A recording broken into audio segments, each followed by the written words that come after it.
a large chunk of your strategy has also been driven by acquisitions, and you've done many acquisitions over the course of the past several decades.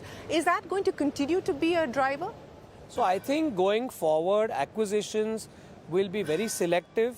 They will be in technology domains, but we will make acquisitions in India, because in India, for us to scale up manufacturing capability, bandwidth, technology and know-how will be the easiest way for us to kickstart our growth in new sectors. On the mobility side or outside of This it? is in the whole manufacturing gamut. If you look at the acquisitions we have made in the casting business, we acquired 2 foundries with 3 plants in Coimbatore.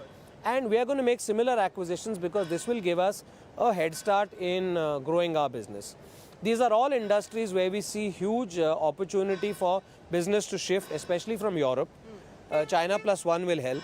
And India is going to be competitive in these sectors. So I think these are opportunities that are going to give us tremendous opportunities for growth. Where do you see the specific gaps that you want to plug by way of acquisitions today? You talked about the foundries that you acquired in Coimbatore. Anything on the anvil at this point in time? Any specific gaps that you intend to plug? We continue to look at areas. So the one thing I will say is that we will acquire businesses that are high quality and well run. We will not buy businesses that are in distress. If we are buying businesses that are in distress, then it's a pure asset deal. That will be in sectors where asset is important rather than the customer book or the capability. But largely for Bharat Forge, it will be well-run companies with a good track record, customer base, and ability to produce complex products. Speaking of the 5 verticals that Amit listed out for us, which will drive growth for the group going forward. As you look at the advantages that you enjoy today, as you look at the moats that you've been able to create for yourself, what gives you the most confidence in being able to, from here on, I mean, you said 20,000 crores maybe by next year or the year after that. What's the aspiration from then on? See, I mean, if you look at India's economy today, we are a little less than $4 trillion, some 3.7 or something. And the aspiration for India as a country is to take this close to 30 trillion. So we should look at our growth in relation to the growth of the country. The country is going to grow 8 times, then we should be growing 10 times in that year. And it's not a long period, it's a 25-year period. I have already crossed 52 years in this company, struggling. So I think we have a base that can allow some explosive growth as the country grows. So this is number one. Number two, we are also developing technologies that are our own. So we are not dependent on technologies from elsewhere. And the beauty of the defense technologies is not just one technology you develop. You have platform technology. Yeah, you have platform technology, you have metals, you have machining, you have specialized technology for ordnance making, you have embedded systems, you have sensors, you have AI in it, you have computer control systems which you make yourself. So there are very few people who do all this themselves. The Israelis pride themselves because they are able to do all this. The Americans do it themselves. The French do it themselves. The Koreans do it themselves, but there are no other countries who do it themselves. So it's huge. So how are you gearing up for this explosive growth opportunity that that Mr. Kalyani just spoke about? What are we going to see you re-engineer within the group, within the organization, on the people front, on the digitization front, on the process front, on the capex front as well? So what we've done is create the 5 verticals because we need to give them sharp focus and sharp market focus.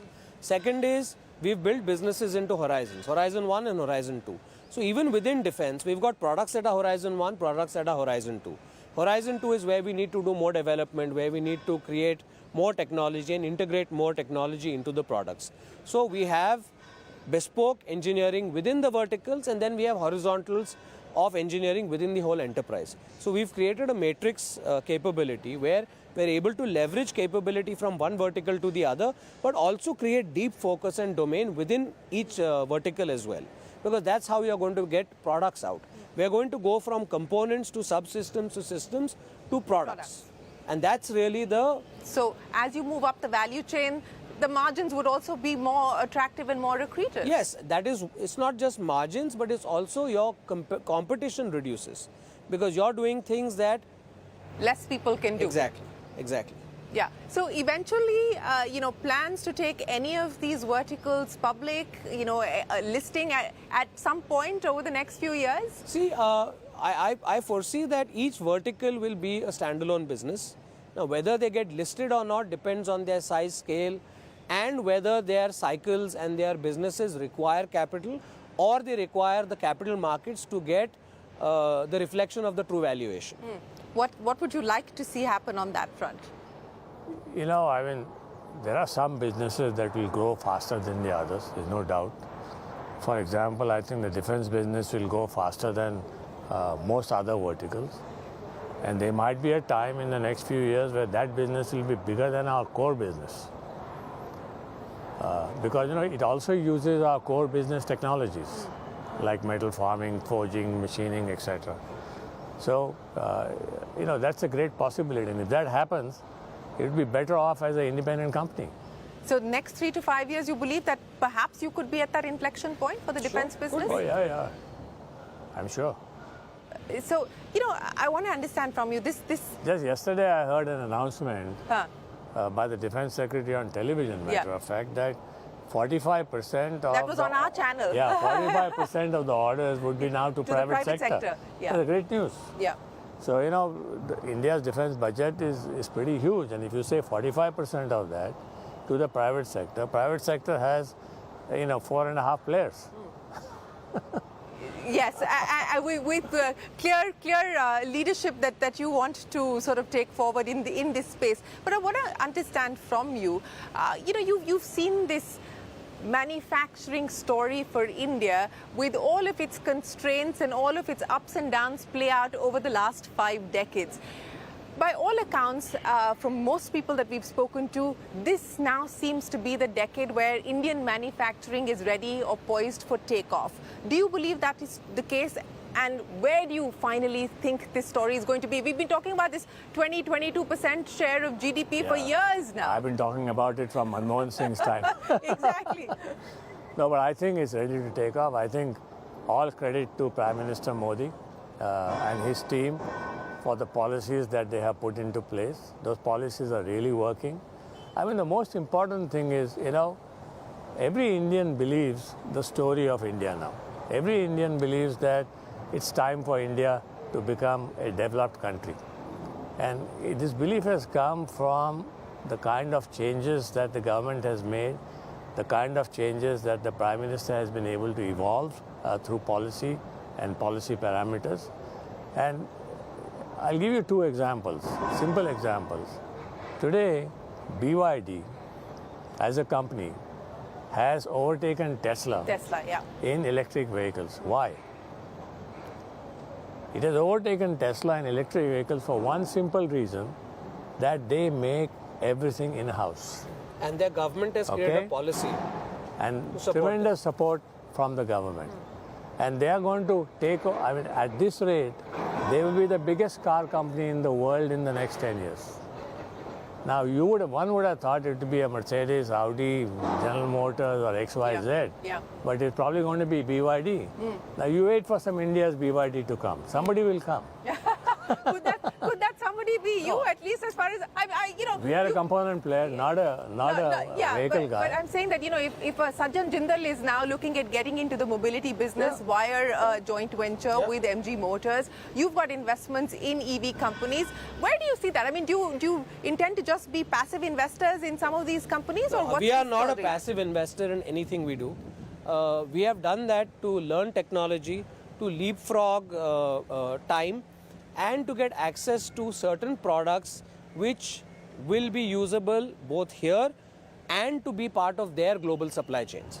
So it's a two-way trade. See, Shereen, even today, we can make electric trucks. We actually have some 15 running on the road. But there are still some missing pieces of the puzzle that we have to put together. And the timing is not right. The timing will come when the volume of EVs gets to a certain critical level. Today volume of EVs, except two-wheelers where the volume is high, In four-wheelers, the volume is not We haven't that reached the great. inflection point. No, nowhere close to that. Nowhere close to that. The inflection point needs a price parity to come. Because Exactly. this is a business which requires large investments. So instead of making large investments upfront in setting up plants, we are investing small amounts in creating the people bandwidth, the technology bandwidth, and creating all the technical solutions that are required for this. Well, speaking about the future, 75, 52 here at Bharat Forge. Are you now planning to sort of step back? Any plans at this point in time, or are you still You ask raring this to young go? man. The young man has a say, does he? Yeah, of course. I am ready to step back and go on a holiday somewhere. So what's stopping you? He's stopping you. I think my father is happiest when he's here. This is his first love. And I think we're all deeply motivated by him, by his passion for what he does, and the energy he brings and the ideas. The whole defense business has been his baby. And, I think it keeps him young, it keeps him active. And I hope that he keeps doing this because he has so much to give back to our company, to the country, and to teach a lot of young people new things. Well, so no plans at this point in time to step back? Well, the day I think I don't enjoy it, that day I'm gone.